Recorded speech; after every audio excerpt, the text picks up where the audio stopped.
بەڕاستی جێگەی خۆشحاڵیە کە کوردستان وڵاتێکی ئارامە لە کەشێکی ئارامە دیموکراسیە چەندین مامۆستای باشوون لێرە کارەکەن. خێربێیت مامۆستا بەخێربێیت لێ دانیشە دەسەکانە خۆش بێ بەخێربێی سەرچاو سەرچاو بەخێربێیت ڕۆژێکی نوێت باش. زۆر سپاس بۆ ئەمەرا.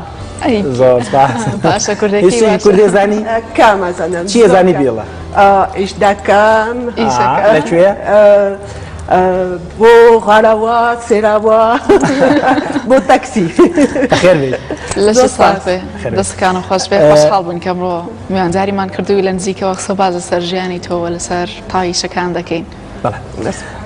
هاوکارێکی تروی کە ئەمڕۆ ماوەسالیۆنە کە کاری بابڵێمەری ڕانان بۆ کات بە خۆشحاڵیەوە لە خێراتنیێویشەکەین ڕاستە خۆی مەقسەکانی مە بۆ ئەخاتونە وازێتەوە و تاوەکو بینەرانیش دوانن مامۆستا کاری چە پرسیارەکەمان بەوە بێت لە شوێ کارەکەی و ماوەی چەندێکە لە کوردستان ئاژی. Alors on est arrivé au Kurdistan. گەشتینەوە کوردستان مانگینۆ لە زانکۆی گەشەبێدانی مرۆیی کار دەکەم هەروەها لە ئەمە کاتدا لە مەحەدی زمانی فەڕەنسی کار دەکەم لە لای بڵێن بە تەمەن خەڵکانی بڵێن تەمەن گەورە نەک بە ساڵاتچوو ینی پێگەیشتوو. دەستەکان خۆش بێت چۆن بڕیاری ئەوە دابێتە کوردستان و لێرەیش بکەی؟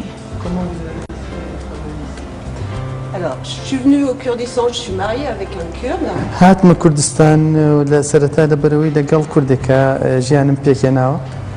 Et nous avons un enfant مناڵێکمان هەیە پێکەوە qui est à moitié kurde, à moitié français. نیوەی کوردە و نیوەی فەڕەنسی. Alors, on voulait qu'il profite de cette double culturalité.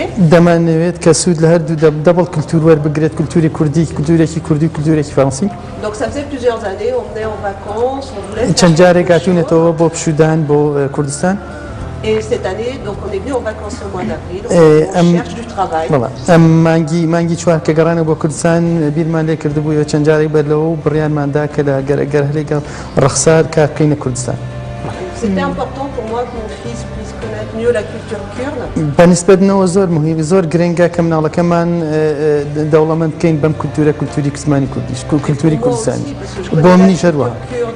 À travers mon mari, à travers les vacances, c'est pas comme من کولتوری کوردیم ناسی لە ڕێگەی بڵین هەندێک زانیاری و هەروەها لە ڕێگەی هاوسەرەکەمەوە. دەیخوا لێکتان نەکاتە مناکەم ژیانێکی خۆشتان هەبێ پێم خۆش بۆ بپرسم زام ناڵەکەتان هیچ کوردیە زانێ ئەوەندەی کەیەوە سەردانی کوردستانتان کردو لێرە ژیاون؟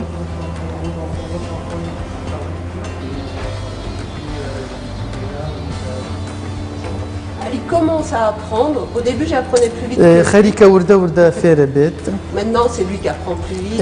بەڵام ئێستا خەریکە ئەو لە من باشتر ئەزانێت چونکە چێ بۆ خوێندنگا فەڕەنسیەکە و لەگەڵ کووردا هەڵسوکەوت دەکات و دانیشت یاریەکات. Et puis tous ses cousins sont kurdes, donc هەموو ئامۆزاکانیشی بێگومان کوردن و هەمیشە لەگەڵ یاریەکات. Il comprend surtout. Il est encore un peu timide pour parler, mais il comprend mieux que moi. ئەو باشتر لە من تێئگات بەڵام تۆژێک هێشتا هینی بڵین شەرمنی تیاماوە. باسیەوەت کرد کە ئەتەوێت مناڵەکەتان لە هەردوو کللتورە جیاوازەکە شت فێر بێت. چۆن ئەم پەیوەندیە یاخود ئەم هەردوو کللتورە ئەکەن بە یەک کللتور و مناڵێک دروستەکان لە دوو کللتوری جیاواز. دەگوان تۆ باسی ئەوەشت کرد کە هاوسەرەکەت باسی کەلتوری کوردی بۆ کردو و خۆشت فەڕەنسیت هیچ جۆرە نزیکێتێک هەیە لە بینی با بڵێن کللتورەکانە؟ ئەوەی هاوبەشە لە بینیانەوە بە ئەوە هەست دەکەم. Les Kurdes, comme les Français, sont assez fiers de leur identité culturelle. هەردوو کللتورەکە چ کورد و چ فەڕەنسیەکان شانازیەکەن بە ناسنامەی خۆیانەوە. Et que la culture ici est forte par les chansons. کولتوری کوردی لێرە بەهێزە و ئەبینین هەر لە ڕێگەی گۆرانیەکانیانەوە. Par les par les vêtements. جلو بەرگەکانیان لە نیگار کێشانەکانیشانە. Et ce que j'aime au Kurdistan, c'est que c'est une société plus collective qu'en France. Le lien est plus fort. لێرە بڵێن کۆمەڵگەی کوردەواری زۆر بەستراوە بەیەکەوە بەڵام نەک وەک فەڕەنسا. Et je pensais que c'était important pour un enfant de connaître ça, d'être moins... ئەمە زۆر گرنگە بۆ مناڵێک کە ئەمە تێبگات و فێری بێت. De plus fonctionner dans un groupe, de penser aux autres. Je trouvais que c'était intéressant pour mon fils d'avoir... ڕاهاتن و پێگەشتن لەناو کۆمەڵگەیەکی ئاوا پتە و بەیەکاچوو باشترە زۆر پێم باشترە کە مناڵەکەم ئەوەش باش فێر بێت. دەستەکانتان خۆش بە ڕاستی شازێکی بیرکردنەوەی جوانە بۆ پەروەردەکردنی منداڵەکە لەوەی کە بێباش نەبێت لە هەردوو کولتوری هەم کورد و هەم فەڕەنسا. پێم خۆشە پرسیاری ئەو بکەم ژیانکردن لە کوردستانە بە تایبەتر ئەو شاریکەوە لێژی سلێمانیە چۆنە تا چەنە هەست بە ئارامیەکەی و تا چەندە پەیوەندیت هەیە لەگەڵ دەرودراوسێ دیارە لێرە بۆ لە گەڕێکێگەژی دراوسێت بۆ دروزە بێ پەیوەندیت هەیە لەگەڵ دراوسەکان ئەو کەسانی کە لە دەوروبەری تۆیا ژین لە گەڕەکەکە؟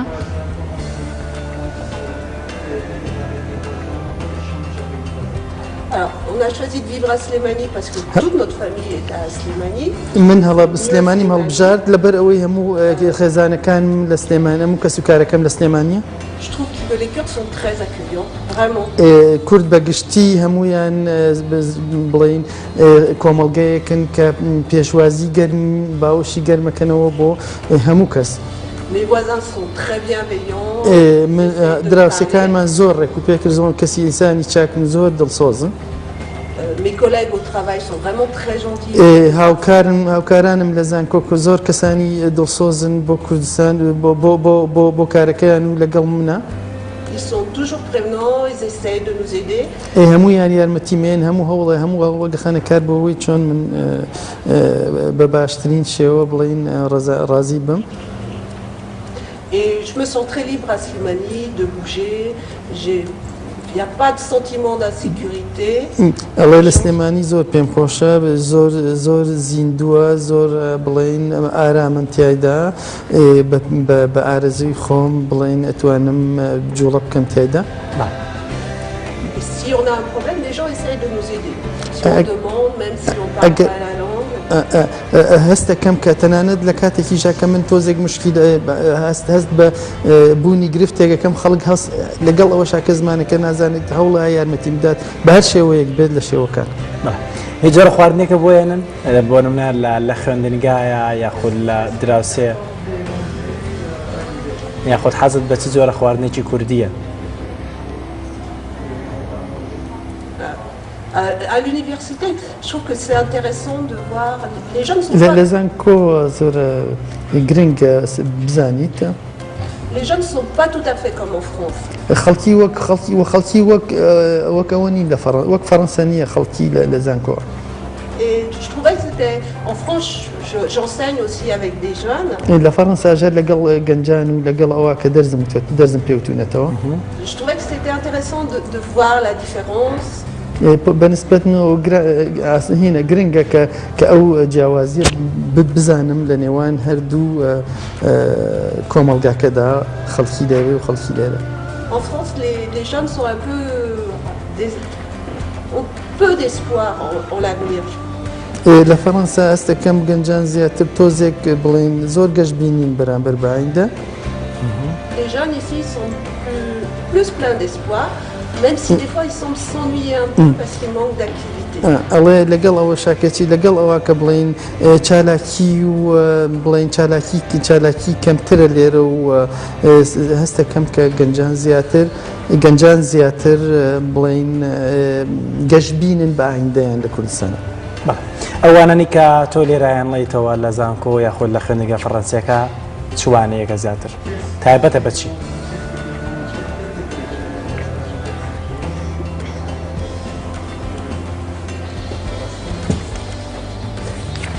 À l'université, j'enseigne le français. Les Zanko, on est français dans les mots. Donc aux deux. Donc à l'université, en fait, c'est dans le département de langue anglaise. La باش زماني انجليزي واني فرنسي لي مو با قناغي كو قناغودو وقت زماني دوانيان. Et donc à l'Institut culturel, c'est لە پەیمانگاکە لە پەیمانگاکە زمانی فەڕەنسی ئەڵێمەوە بۆ کەسانی زیاتر بڵین گەورەتر qui viennent, donc certains travaillent pour des entreprises françaises هەیەە خەڵکیان تایە کە بۆ کۆمپانیا فەڕەنسیەکان کار دەکات et d'autres ont juste envie d'apprendre le français. هی کە خەڵکی ژێرەوە ئارزوویەتی حەزەکە فێری زمانی فەڕەنسی بێت باش کاتەسە فێری ئەمە بکە چەند وشەیەک چۆن مڵی بەخێر بی بە فەڕەنسی Ah, bienvenue. Bienvenue. Pas Herbie, bienvenue. بیاڤنۆ بەخێر بیاڤنوش سپاس باەمە بەخەراتنی یاخۆت کاکفواد و مناڵەکەشت بکەین ئێرە و بانگشتیان بکەین تاکو قسەی زیاتریش لەگەڵەوە بکەین و پێشم وا بێ مناڵەکەتان ناوناوە ئۆرام بابزانین بۆچی ناوتان ناوە ئۆرام و بەواتای چی ماشەڵڵا کرد جوانە مناڵەکەشیان مەجلی کوردی هاتووە بەخێر بێن سەرچاو فێری کردن بیری چۆ وشەکە بەخێر بێی سەر سەرچاو بەخێر بێخوا پیاڤنوش ئۆرام پیاڤنوش شتی ڕاستی کردەوە بیاڤین هیچ کوردی ئەزانێ لە خۆی پرسە کوردی ئەزانی Kamazan. چی ئەزانی چی ئەزانی چی دەزانی کەس کوتوسێ ئی بوش پاتی پێ شەرمەگەجارێ مامۆستا گیان بابێنێ لای تۆمە مەسالیۆن خات و باوەڕێنی سێدوی کۆمەڵێک باس و خواستی بۆ کردین لەسەر ژیانتان و ئەگەر پرسیارێکی تایبەتی بکەم چۆن بیری لەوە کردەوە تۆ هاوسەرگی لەگەڵ خاتونێکی فەڕەنسی ئەنجام ئەگەر پرسیارەکە تایبەتی نەبێت تایبەتی نییە زۆر تایبەتی نیە ئێمە خۆمان هەر کوردەواری وەک ئەڵێن قسمەت زۆر جارە قسمەت و نسیبە ئەوە ئەکادەگی ناخۆ بڵێن ئەگەر بە بەرنامە و بە نیەت لە نیەتمان نەبووە بەڵامتر بڵێن قەدەری خواوا بووە کە بڵێن ئەو پەیوەندیە دروست بێت لەگەڵ ئەوە لە شارێکە یەکترمان کردووە دیکمان غەریب بوون لەو شارە ئەوەندەی من غەریب بووم لەو شارە لە شاری دیۆن ئێستا تۆزێک باسی هینتان کرد باسی مێژووی سینەماەوە ئێمە لەو گەڕەکەین کە پێڵێن گەڕەکی ئەو دووبرایی سینەمایاندایەنە گەڕەکی لیمیێڕی پێڵێن گەڕەکی ڕووناکی پێڵێن چونکە ئەو دووبرایە مناڵەکەشمان قوتابخانەکەی خوێندنگەکەی لەو کۆڵانەیە کە فلیمەکەی تیا یەکەم فلیم تیا تۆماکە لەبەرەوە کۆڵانەکە پێڵێن کۆڵانی یەکەم فلیم یعنی کاڵی کۆڵانی یەکەم فلیم لە لیۆنا لە فەڕەنسا یەکسەر ئەزانن لە لیۆنایە و لە جەرگەی شارەکە خاڵێکتان نەکا پیر و خەڕۆبنی شەڵا بێکەوە ڕاستێکەوە زۆر سپاس ئەوە بۆ بڵێن ئەم خۆی خەڵکی هەرێمی ساڤایە ئەو سێگۆشەی نێوان سویسرا و ئیتالیا و فەڕەنساییەیە تر بڵین بۆ ئیش و کار کە تۆتە شاری لیۆن تر لەوێ بڵین یەکترمان ناسی یەکتر خاڵێکتان نەکا پێم خۆش بۆ ئەوە بپرسم ئێوە بڕیاری هەتا هەتاییتان ناوە کە لە کوردستان بژین بڕیارەکەمان هەتا هەتاییە بەڵام ئیتر بڵین ماوەکی زۆر ئەمێنەوە بڕیارەکەمان هەتا هەتاییە و تەڕاستەکەی ویستمان ئەو توانایی کە دەستمان کەوتو و دەستگیرمان کردو ئەو خوێن چەند ساڵی ئەوێ بڵین بیخەینەگەڕ لێرە لە وڵاتە چ لە خزمەتی مەکتەبا بێت بڵین ڕێکخراوی مناڵانە بێت خزمەتکردن لە هەر بوارێکە بتوانین شتێکی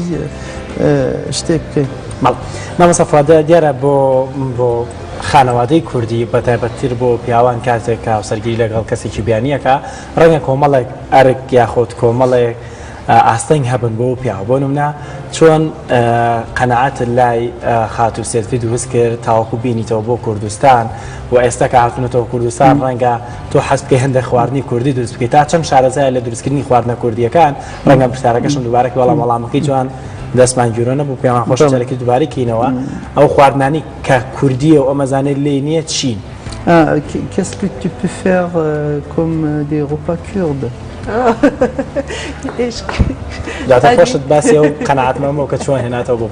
D'abord, comment j'étais convaincu pour venir ici, je ne sais pas.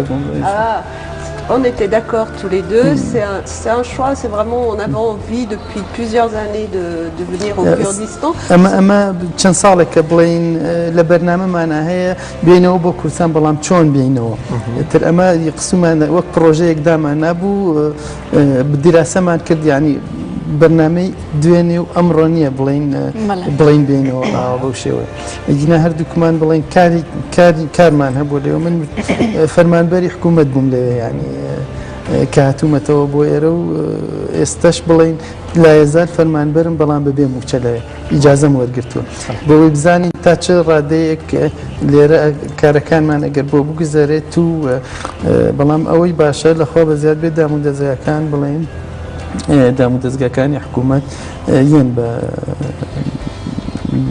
بە پەرۆشەوەن بۆ ئەوەی کێمە بتوانین کارەکانمان بگونجێن بەنسبەت خواردنەکەشەوە زیاتر خواردنە کوردیەکان من خۆمەکەم لەوێش هەر خۆم کرد مەسەن حەزم لە یاپراغ بوو بێت خۆم دێم ناوە حەزم لە شفتە بوو بێت خۆم دروستم حەزی لە هەموو شتێکە ئەو تەنیا qu'est-ce que tu aimes plus en kurde Rova les yaplar, kofte, shoba, sawa. هەموو شتێکی خۆمان نەخوات هەموو شتێک بەبێ ئیستیسنا بەڵێ پێم خۆش بەڵا بپرسم لە خاتون دیارە کۆمەڵگەی کوردی ئێمە پەیوەندێکی زۆر لە هەیە لە نێوان خزم و کەسوکار سەردانە بۆ نەچوونە ماڵی یەکتریا تا چەنە ئەم بەو پەیوەندیانە مرتاحە خو تا چەندە پابەندی ئەو سەردانکردانە لە نێوان خانوادەکان Il a dit c'est ici la famille très attachée il y a 2 visites aller-retour chez des proches ça et jusqu'à quel moment elle est pour ça c'est bien parce que ça permet de voir la famille. Alors c'est vrai que pour une Française, là c'est la famille élargie, des fois c'est un peu trop. بۆ فەڕەنسیەک خێزان ئەو بەو شێوەیە گەورەیە تۆزێک ناڕەحەتیشە یعنی ئیجابی هەیە سبیێشە جاری وایە بڵێن حەز لە سەردان ناکات بەڵام تر مەجبورە لەبەر ئەوەی هینی دابوونەرینی وڵاتەکەمان وایە کولتورەکەەوە وایە کاتە تۆ لێرە لەم نێوەندیابی بە پردێگە بێ کەسوکاری خۆ تێبگەینی و لە حاڵەتەکەیان نیشان ئاگدار بکەیتەوە تا چەند بۆ کارە ئاستاوی Il a dit mais c'est ton rôle que tu fais un rapport entre cette société, cette culture et cette culture jusqu'à quel moment que vous avez réussi, vous avez travaillé dessus. هەوڵم داوە بڵین حەدی وەسەط يعني لە هەردوو لایەنەکە ینی ئەوان تێبگەن کە بڵین ڕاستیەکەی تەنانەت بۆ مناڵە کەشمان تۆزێک سەخت بوو بڵین کە ئەڵێم ئەمە خوشکمە ئەمە خوشکەزامە بڵین خوشکەزاکەم لە تەمەنی توایە ئەم پێی سێرە چۆن خوشکەزاکەم لە تەمەنی توا بێت ئەبێ بچووکتر بێت ئەبێ برازاکەم لە تۆ بچووکتر بێت نابێ برازاکەم لە تۆ گەورەتر بێت ئەبێ لە تەمەنی خۆیان بێت یعنی شتەکان بڵین کە ئەڵێ ئەمە پورزامە چونکە ڕاستیەکەی خزمەتەکان لەوێت تۆزێک کاڵنەوە لە دەرەجەی یەکەم تێپەڕی تر زۆر نابینیت زۆرات و چۆن نابێت زۆر ئەم لاولا زۆر بڵێ یان جاری وا بووە بڵێن کە سوکاری خێزانم بە دەرەجەی دووەم و ئەوانە نەمازانی و لە چ شارێک ئەوتیانە وەڵا ئەمە خاڵۆزازایە پوزازایە لەکوێ وەڵا لە سویسرایە لە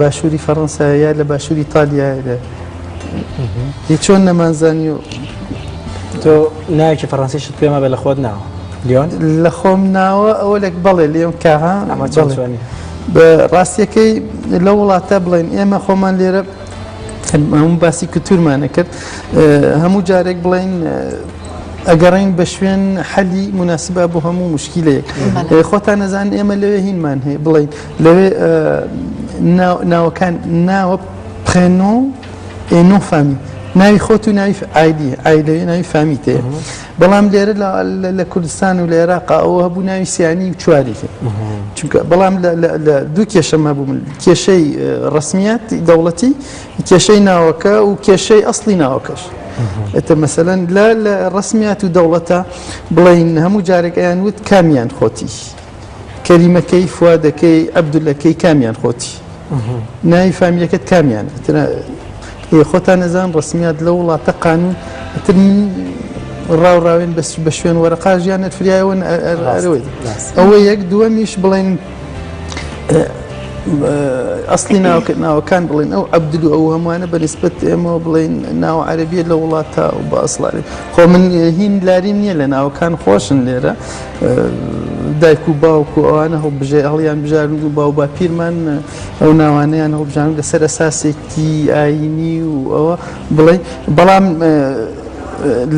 لە ئێمە لە سەردەمێکان لەو سەردەما پێویستمان بەوە هەیە بە هەموو شێوازێک کاتەکانمان استفاده لە کاتەکان لێکەن لەبەر ئەوە بڵێن جارێ وەک موشکیلەی بانقیمە بوو تەنیا لەبەر یەکێک لە تێکی ناوەکە لەسەر هینەکە نەماوە لە کاتی ناوگۆڕینەکە کاتێکە ڕەگەزنامەم وەرگرت ناوەکەم بیرم لەوە کردەوە بیگۆڕم تر ڕاستیەکەی بیرم لە ناوێکی کوردی کردەوە ئەسڵی کردەوە وەک لە هۆن هەبوو هەورامی ئەورامان وتمەوەل ئاسانە چوار پیتە ئەکرێت و بۆ ناکرێت کەریمەکەشمان کرد بەکارە ڕاستیەکەی مشکلەکەی بەنسبەت قانونەکانی فەڕەنسیەوە بۆ شێوەیە بوو تیان ئەی لە ڕێگەزنامە وەرگرتنە ئەگەر ناوەکە لە ناو قاموسی فەڕەنسیانە بێت هینی ناکەین ناچار بووی ناچاری بەڵێ دەتر گەڕان بە شوێن نزیکترین لێۆن وتیانە بێ ئەو ئەگەر لەهۆنەکەت دەوێت ئەبێ محامی بۆ بگریت ئەگەر لێۆنەکەت بێت محامی ناوێت دەمادا محامی ناوێت لە هۆن بێت و لێۆن بێت هەر نزیکی یەکتر تر ئەوەیە ویتریشان ڕاستەکەی دوا پرسیار زۆر بە کورتی حەزەکەم لە خاتون سێوی بکەم ناوی ماڵەکەتان بە هەمانگەر وتان ناوتان نایاخۆت ئەو ناوینا ناوەکە ڕاستەکەی la question le choix de nom au RAM qui l'a choisi comment vous avez mis d'accord sur On voulait un prénom kurde. C'est toi qui voulais. Oui, je voulais un prénom kurde. أو ناوێکی کوردی ئەویست. Et comme mon mari vient de l'Oramanie, on a hésité entre Oram et Oramanie. Je préférais Oram.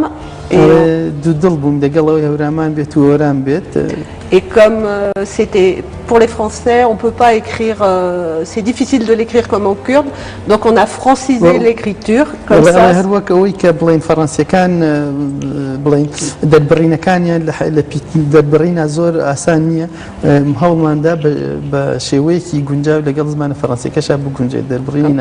Comme ça, c'est un prénom moitié kurde, moitié français, comme lui.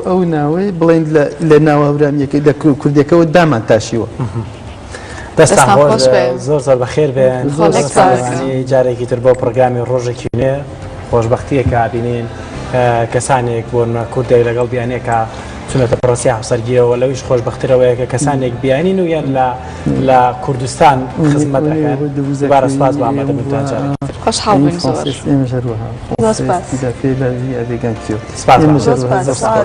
خۆشەویستانێمە پاش وچانێک بەردەوام بین لەگەڵ دەستان خۆش بێت